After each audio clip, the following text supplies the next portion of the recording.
Le morning, les GG, tout sur les dessus de l'actu, les grandes gueules. Parler beaucoup, manger l'argent, voyager beaucoup seulement, mais travailler beaucoup, créer des choses, emploi des jeunes, non, non, non. Les dirigeants africains, les dirigeants sont comme ça. Les grandes gueules. Merci de nous rejoindre dans cette émission Les GG sur Radio Espace Guinée. Nous sommes ensemble jusqu'au port de 11h. Vous aider à mieux comprendre l'actualité. C'est le but évidemment qu'on s'est fixé pour le compte de cette émission. Mesdames et messieurs, merci à vous tous qui nous regardez sur Espace TV. Vous nous écoutez également à la radio. Plusieurs moyens s'offrent à vous pour intervenir en direct dans notre émission. Soit vous partez sur Twitter, hashtag Espace GG. Sinon, l'autre numéro de téléphone qui s'affiche juste en bas de l'écran. À la une, c'est fort soupçon jeté donc par nos confrères de l'agence Ecofin Hebdo sur le processus de reprise par la société britannique Sycamore Mining des mines d'or de Kinyoro dans la préfecture de Kouroussa. Dans un récent article publié, notre confrère donc dénonce un processus qui aurait été biaisé et ponctué d'illégalité, évoquant donc entre autres intimidation et prise illégale d'intérêt, de graves accusations visant donc les plus hauts cadres donc du ministère des Mines et de la Géologie. Nous allons essayer de comprendre ce matin qui répond donc ce département face à ces accusations, comment le processus ayant conduit à la sélection de la société britannique Sycamore a-t-il été conduit. Nous allons joindre ce matin du côté du ministère des Mines Sadou Nimaga. Il est secrétaire général donc du ministère des Mines et de la Géologie. Vous allez l'entendre ce matin dans cette émission Les GG sur Radio Espace Guinée.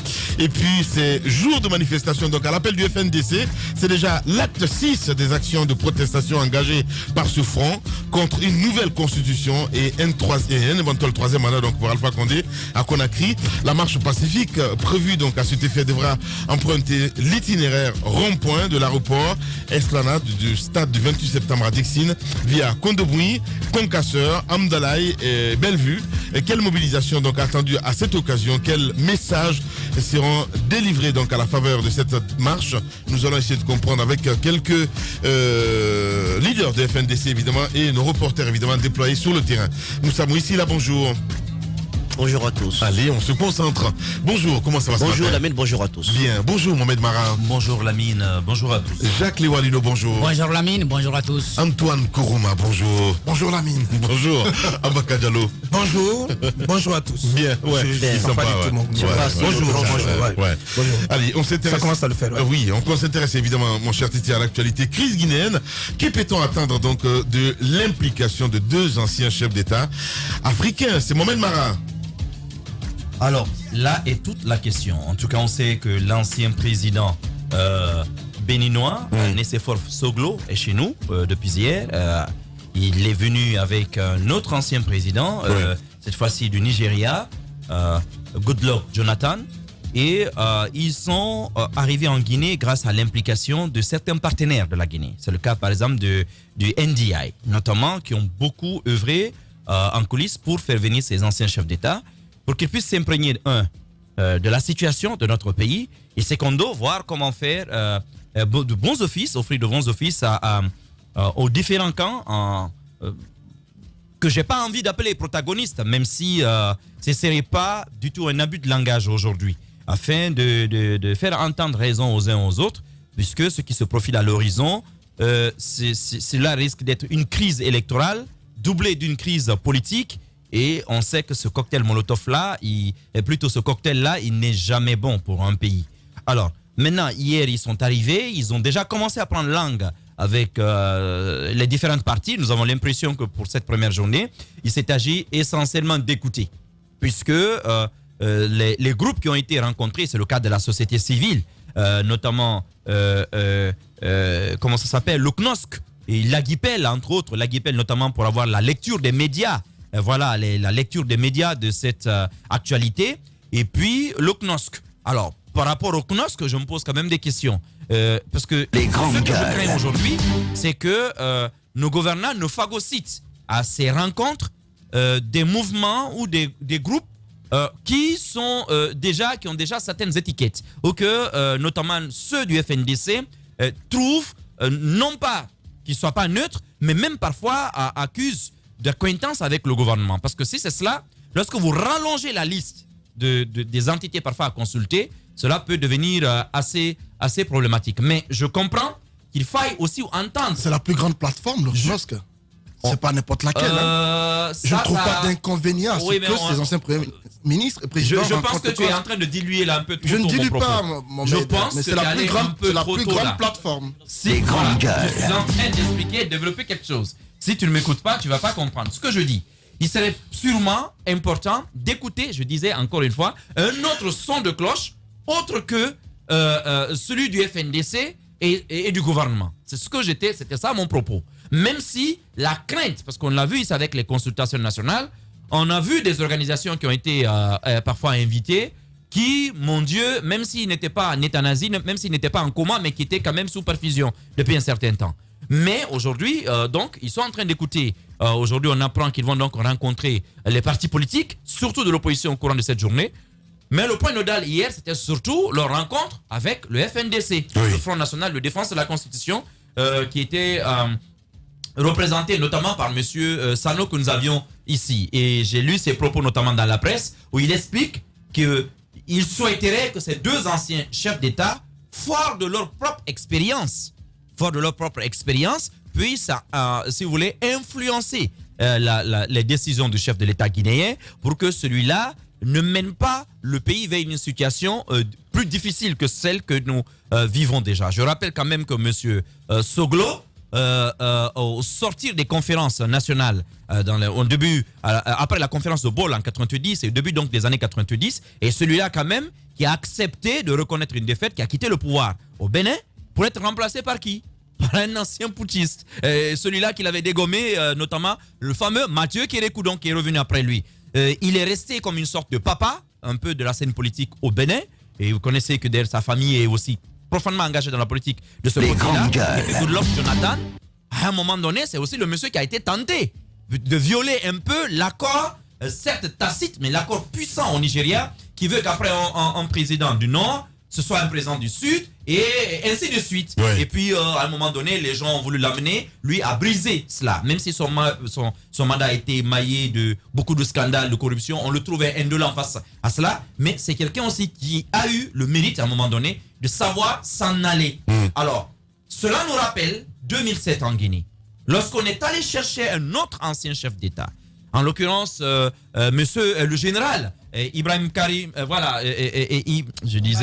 Ibrahim Babangida du Nigeria, donc, qui à l'époque avait réussi à parler à son alter ego, le général Lansana Conté de Guinée, qui avait su l'entendre. Et vous connaissez la suite, c'est l'arrivée au pays de Lansana Kouyaté, de tout ce qu'on a connu après, le gouvernement de consensus. Donc aujourd'hui, on espère que le médecin guinéen qui a l'habitude d'aller au chevet des malades des autres pays africains, le professeur Alpha Condé, qui aujourd'hui lui aussi a besoin de médecins africains, on espère qu'il saura d'abord reconnaître quand même ses personnalités de très haut rang, des gens avec lesquels il peut discuter, mais surtout qu'il saura les écouter. Maintenant, la question de savoir, et tout à l'heure j'en parle avec Aboubacar, où est-ce qu'il faut trancher? Parce qu'à un moment donné, l'Afrique elle-même, après ces médiations, ne saura pas, ne continuera pas à se taire face à la situation guinéenne. Parce que ce qu'on craint partout aujourd'hui, c'est que si ce projet-là passe en Guinée, que cela n'ait un effet domino dans d'autres pays. Si le projet de nouvelle constitution passe en Guinée, la Côte d'Ivoire va... qui est tenté d'ailleurs, hein. On a vu la déclaration de Ouattara ces derniers temps. Vous avez suivi son discours. Il est presque similaire à celui que tient notre président en Guinée, qui dit je ne vais pas laisser le pays entre les mains de bandits. Alpha est son conseiller politique, oui, bien sûr. Non, et vice-versa. Ils sont des grandes gueules politiques l'un de l'autre. Alors Ouattara est son conseiller économique. Oui, mais économique. Tout ce que dit Ouattara, voilà. Ça vient d'ici. Ça vient de la Guinée, même si le président guinéen ne l'a pas entendu, surtout sur le projet de, comment ça s'appelle, de chemin de fer qui devait sortir notamment les minerais du côté de Nemba. Et puisque le président guinéen a préféré le chemin de fer d'ArcelorMittal du côté de Libéria. Mais aujourd'hui, on craint qu'il y ait donc cet effet-là sur beaucoup d'autres pays. Et aujourd'hui, la situation, quoi qu'on dise, quand on prend la situation sécuritaire en Afrique de l'Ouest, le climat n'est pas favorable, en tout cas, à de nouveaux soubresauts dans un pays comme la Guinée. Parce que le Mali, c'est pas loin. Et je pense que nos militaires sont tombés il n'y a même pas un mois, c'était juste une histoire de quelques semaines. Ouais. Donc, de partout, pratiquement sur le continent, mais surtout le sous-continent Afrique de l'Ouest, aujourd'hui, il y a des problèmes. Donc, on n'a pas besoin de nouvelles crises. Sans oublier que s'il y a des problèmes de cette nature en Guinée, c'est un recul démocratique. Surtout que l'Afrique de l'Ouest est quand même la zone, en termes de rassemblement de communautés, qui est en avance à l'égard de toutes les autres régions d'Afrique. Quand vous prenez ne serait-ce qu'aujourd'hui que la cour de la CEDEAO, du côté d'Abuja, mais elle émet des arrêts mais extrêmement courageuses que vous ne verrez dans aucune autre région d'Afrique. Lorsque vous prenez la CEDEAO, le niveau d'intégration aujourd'hui dépasse de loin les autres zones. Donc, j'espère aujourd'hui, parce que vous rencontrez les partis politiques, et sûrement après, qu'ils iront vers la mouvance, mais aussi surtout pour écouter le chef de l'État. Je pense que pour le moment, ils sont venus pour écouter. Et puis on verra, est-ce qu'ils vont revenir vers la Guinée ou est-ce qu'ils resteront en Guinée cette fois-ci, non plus pour écouter, mais peut-être pour tenter de rapprocher les différentes positions. Bien, allez-y Jacques Louadeno. Bon, qu'est-ce qu'on peut attendre de la présence en Guinée de ces deux anciens chefs d'État? C'est quand même une grosse question. Ouais. Il faut d'abord comprendre que les deux sont en Guinée sur l'initiative, comme on l'a dit, du NDI et la fondation Kofi Annan.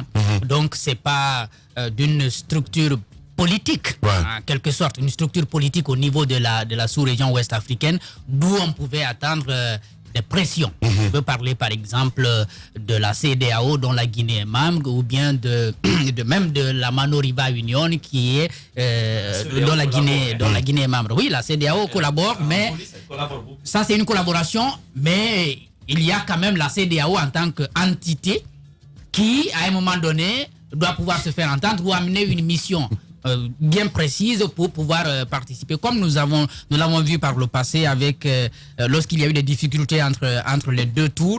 Là, on sait très clairement que c'est la francophonie. Il y a un peu d'habit dans le sang, quoi. Il y avait la francophonie qui avait,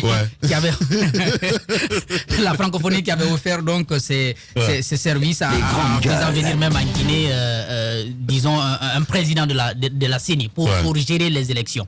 Maintenant, aujourd'hui, la mission aussi, elle est précise. On dit que c'est pour évaluer la situation préélectorale. Donc, la question de l'alternance, certainement, va s'inviter dans le débat. C'est pourquoi je n'ai pas trop compris pourquoi très vite on est allé écouter le FNDC qui a un combat quand même assez précis pour s'opposer à un changement de constitution et donc s'opposer à un éventuel troisième mandat. Peut-être on est en train de lier, comme les acteurs politiques aiment le faire, on est en train de lier le combat pour le combat contre le changement de constitution et contre le troisième mandat et, n'est-ce pas, les élections législatives. Parce que la situation préélectorale, c'est bien les élections législatives qui sont annoncées pour février 2020. Donc, je crois que la mission, elle est précise, elle porte sur quelque chose de très essentiel. Maintenant, pour autre chose, il y a des rencontres qui vont continuer, je crois, aujourd'hui avec les acteurs politiques. On sait aussi que, finalement, la décision sera prise ici en Guinée. On l'a dit une fois, les autres peuvent offrir des médiations, ils peuvent proposer des mécanismes de sortie de crise, mais encore une fois, la réponse véritable viendra des Guinéens. On sait aussi que le Bénin est en quelque sorte un exemple, et puis le Nigeria c'est encore un exemple. Allez, vas-y, Jacques. C'est encore un exemple jusqu'aujourd'hui, parce que même ce qui s'est passé pendant ces élections où on est allé confiner un ancien président, tout ça, lorsque vous écoutez les acteurs qui connaissent très bien la politique dans ce pays, vous comprendrez en quelque sorte qu'ils sont un peu en avance, en tout cas sur ces questions de vie démocratique. Donc, il y a une certaine avancée. Et globalement, au niveau de la sous-région ouest africaine, il y a quelque chose quand même qui est à noter. En termes d'alternance, c'est la région qui est en avance. Malgré tout ce qu'on dit, c'est la région qui est en avance. Aujourd'hui, c'est une décennie qui finit. De 2010 à aujourd'hui, c'est une décennie qui finit. Et ce qui fait que tous les présidents qui sont arrivés au pouvoir en 2010 sont arrivés au terme de leur second mandat. Donc, à part peut-être très récemment le Gambien qui était le plus ancien, tous les autres étaient nouveaux. y compris bien sûr le fils de Eyadema, parce qu'il a hérité de son père, mais après il est parti aux élections. Quoi qu'on dise, quoi qu'on prête, n'est-ce pas, ou disons qu'on dénonce, qu'on veille dénoncer, n'est-ce pas, les conditions dans lesquelles les élections se déroulent au Togo, mais il est quand même au même niveau que ces autres. Donc il y a une certaine avancée. Oui. Mais les élections sont arrivées après. Les élections sont arrivées après les transitions. Allez-y, Antoine. Le 13 prochain, je crois qu'il y a une conférence de presse qui est prévue avec ces anciens chefs d'État pour tirer les conclusions de leur rencontre. Mais je sais une chose, il n'y aura pas grande chose qui sortira c'est pour parler de ces concertations. On va écouter, à la fin on dira à chacun d'aller au dialogue. C'est ce qui va en sortir, comme l'a fait l'autre Ibn Chambas récemment lorsqu'il est venu en Guinée. Je ne crois pas que ces concertations en cours accouchent de grandes choses. On va écouter, à la fin on nous dira que les Guinéens doivent privilégier la paix, le dialogue. On vous incite à vous rencontrer, à vous parler entre Guinéens pour trouver une solution à cette crise. Ce qu'il faut rappeler, c'est que ces anciens présidents sont en Guinée, en l'absence tout de même de leur d'Alpha Condé, le président guinéen, qui est en tournée en Turquie, qui n'est pas là. Et apparemment, les rencontres se passent bien, parce que la plupart de ceux qu'on a rencontrés hier disent que tout s'est bien passé, on les a écoutés, ils ont dit ce qu'ils avaient à dire. J'ai vu le reportage hier dans le JT. C'est une répétition. Ouais. C'est une répétition. Chacun vient dire ce qu'il pense de la situation. Ouais. Et je ne crois pas que les anciens présidents en Guinée diront autre chose qu'on sait déjà. Ils diront simplement à chacun de se retrouver. Et donc j'estime qu'il n'y a pas lieu de s'attendre à grande chose, à moins qu'on ne nous surprenne en nous disant par exemple que ces anciens chefs d'État vont prendre position pour une des parties. Et aujourd'hui, bizarrement, ils sont là, il y a une manifestation qui va commencer.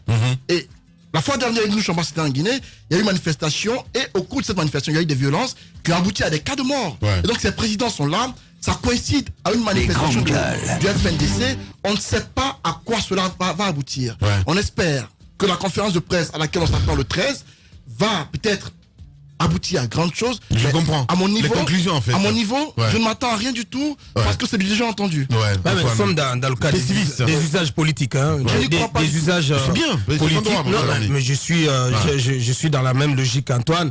Moi, je pense qu'il n'y a pas fondamentalement grand chose à attendre Ce sont des missions de bons offices qui ont lieu à travers le continent, et on voit d'anciens chefs d'État qui ont quand même une certaine légitimité pour prendre position sur certains sujets d'actualité concernant le continent, donc qui viennent dans des pays qui sont confrontés à des crises comme le nôtre, pour essayer de faire un peu de la médiation, de s'impliquer à leur façon pour une issue à des crises que connaissent nos pays. C'est le cas donc de Nicéphore Soglo et de Goodluck Jonathan, avec l'appui de NDI, qui sont dans nos murs. Ils essaient de s'impliquer comme ils peuvent pour essayer d'écouter toutes les parties, de comprendre les sujets qui fâchent et donc qui alimentent la crise politique, qui empoisonnent le climat politique guinéen. Et à la fin, ils n'ont pas de bâton magique, ils n'ont pas de moins de pression, et ils n'ont pas d'autres possibilités que de prêcher la bonne parole, que d'encourager les acteurs donc à aller au dialogue, à privilégier la paix, la concertation, etc., etc. Donc c'est déjà entendu, c'est de l'ordre de la ritournelle. Autrement, on connaît, Antoine l'a dit, on connaît ce qui fait les sujets toxiques de la crise politique guinéenne. Mais c'est la Constitution, ce débat autour de la Constitution. Mais aujourd'hui, c'est aussi les conditions dans lesquelles on prépare les législatives du 16 février 2020. Si, bien entendu, cette date venait à être respectée. Parce que on sait toutes les difficultés que rencontre le processus. Mais vous avez cette médiation qui se déploie à un moment où on a tenté de renouer le fil du dialogue. La semaine dernière, sous l'égide d'un conseiller du Premier ministre, les acteurs de tous les bords se sont retrouvés au Palais du Peuple. Il y a eu un round de lancement. Mais après, est-ce que vous entendez parler de dialogue? Non. C'est vrai que ça a été lancé, mais par la suite... Il y a eu quand même un rapport final à Baka, qui a été publié même sur le site de la primature. Non, mais un rapport, un PV PV, si vous voulez, un PV qui a sanctionné cette réunion. Oui. C'est une sorte de rampe de lancement. La consultation, c'est pas une réunion, Titi. Non, mais non. Sur la même non, je comprends pas. On a parlé. Oui, moi je parle de consultation. Non, je parle pas de consultation. Je parle de reprise du dialogue qui a eu lieu au palais du peuple. On a besoin de rebrancher moi l'ami ce matin. Donc, il y a eu ce premier acte, cette première réunion. Vous avez vu ce qui s'est passé. J'étais avec le Premier ministre qui m'a fait rire, qui m'a dit vous avez vu comment j'ai technocratisé le dialogue. C'est un mot qui m'a fait rire. Donc il est dans cet esprit de technocratisation du dialogue politique guinéen. Vous avez vu que quand ce risque. Ouais, bien entendu. Vous avez vu que beaucoup de faucons, moi j'assume, beaucoup de faucons de la mouvance présidentielle ont été mis à l'écart. Il s'agit de Bourima Koné. C'est quand même une sorte de camouflet pour ce ministre qui a depuis longtemps piloté les processus de dialogue politique en Guinée depuis Cheikh Sako, parce que c'est lui qui a repris le flambeau après Cheikh Sako, et c'est lui qui conduit le dialogue politique. Aujourd'hui, il a été évincé, il a été mis de côté. Damaro aussi, l'honorable Damaro a été mis de cause, des gens considérés comme des personnages assez clivants du côté de la mouvance présidentielle. Donc il y a une recomposition au niveau de la mouvance, parce qu'on voit le ministre d'État Aboubacar Silla qui arrive, Ba Ousmane aussi, et tout cela sous l'égide quand même d'un jeune conseiller du Premier ministre qui est contemporain à moi à l'université, donc qui chapeaute ce dialogue, mais c'est un dialogue qui va se heurter à des difficultés. Nous avons vu que à l'occasion de cette première réunion, l'opposition a ressorti toutes ces revendications qui n'ont jamais fait l'objet d'application. Il s'agit du parachèvement du processus des communales. Là-dessus, on ne veut pas du tout se bouger du côté de la mouvance présidentielle. J'ai appris que la CENI dit ne pas avoir les résultats par quartier, donc des communales de 2018, ce qui est quand même extrêmement étonnant. Du côté du ministère de l'administration du territoire, apparemment aussi on ne disposerait pas des résultats. Ce qui est quand même vrai et qu'il faut rappeler, Damaro est passé dans le studio ici, il a expliqué qu'il était impossible de mettre en place les conseils des quartiers et des districts. Cela est quand même connu de tout le monde. Donc du côté de la mouvance présidentielle, il n'y a pas de volonté manifeste, de volonté affichée d'aller à la mise en place des conseils des quartiers et des districts. Ce qui est quand même une revendication fondamentale et légitime de l'opposition.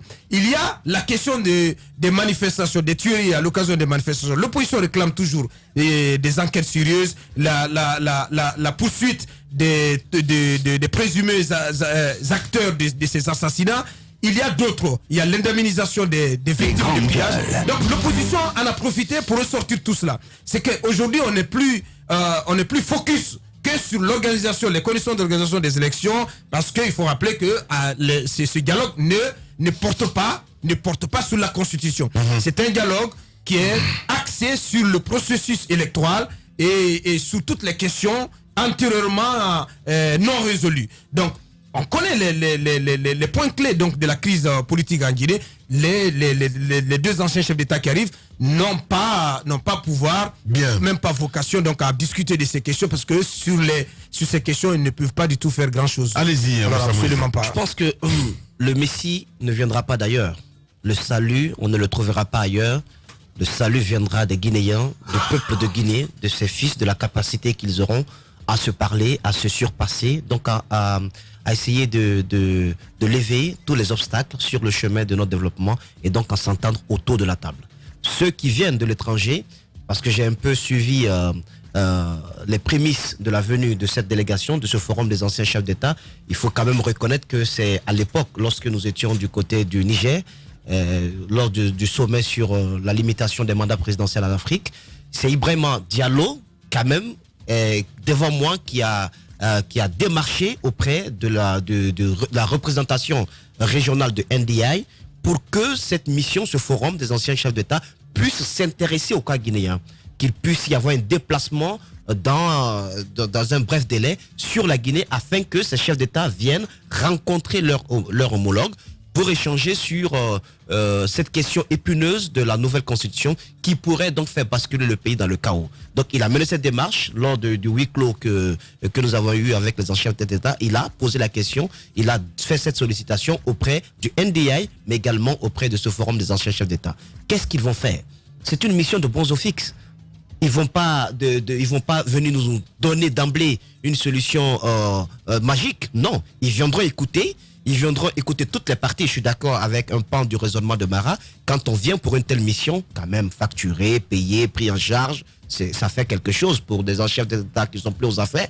C'est quand même une sorte de rémunération. Faut pas l'oublier. C'est pas gratuit tout ça. Et bien quand ils viennent, ils ont l'obligation d'écouter tous les sons de cloche, tout le monde. Ouais. Ceux qui sont pour, ceux qui sont contre, même s'ils avaient la possibilité d'écouter les Anaotagi, les grands gars, ça aurait été aussi bien. Parce que, non, d'accord, je le dis comme ça parce que il y a des gens qui sont indécis, c'est pas ceux qui ne sont pas précis. Il y a des gens qui sont fâchés de tout cela, qui en ont marre. Je pense que ce sont aussi des Guinéens, ils méritent d'être écoutés. Donc, j'estime que Nicéphore Soglo, Goodluck Jonathan, ils vont écouter tout le monde, ils vont faire des recommandations, un rapport sera dressé. Mais ce n'est pas la panacée. Ouais. La solution viendra des Guinéens et de la capacité que la classe politique aura donc à surmonter les obstacles. Et on connaît ces obstacles, on les connaît. Ouais. Et je viens d'en citer quelques-uns. Je pense qu'il faut travailler à les lever. On ne peut pas quand même... Ce qui peut être... Ce que ces anciens chefs d'État peuvent apporter, c'est le côté symbolique de cette visite. C'est qu'à l'étranger, ça peut avoir une certaine incidence, ça peut avoir une certaine répercussion. Et aujourd'hui, ils sont là. Il y a une manifestation grande nature qui est prévue dans la rue. Imaginez qu'il y ait, je ne souhaite pas, des débordements, qu'il y ait des blessés et autres, qu'il y ait de la casse comme d'habitude. Mais si ça se fait comme ça, devant d'éminentes, quoi qu'on dise, quand même, ce sont des anciens chefs qui ont dirigé de grands pays. Quand ça se passe devant eux, c'est une image assez balafrée de la Guinée qui sera vendue à l'international. Donc j'estime que il appartient aux Guinéens de travailler sur eux-mêmes, de faire l'effort qu'il faut. Et ça, le premier rôle revient à l'État. C'est au gouvernement, c'est vous qui tenez les rênes de ce pays. C'est à vous de présenter un bilan demain au peuple de Guinée. Et donc c'est à vous de dialoguer, de prôner la paix. Bien. Vous êtes chez les GG. Radio Espace Guinée. Le son des îles paradisiaques. À Roum, Los, sur 99.7. Radio Espace. La radio au cœur des îles.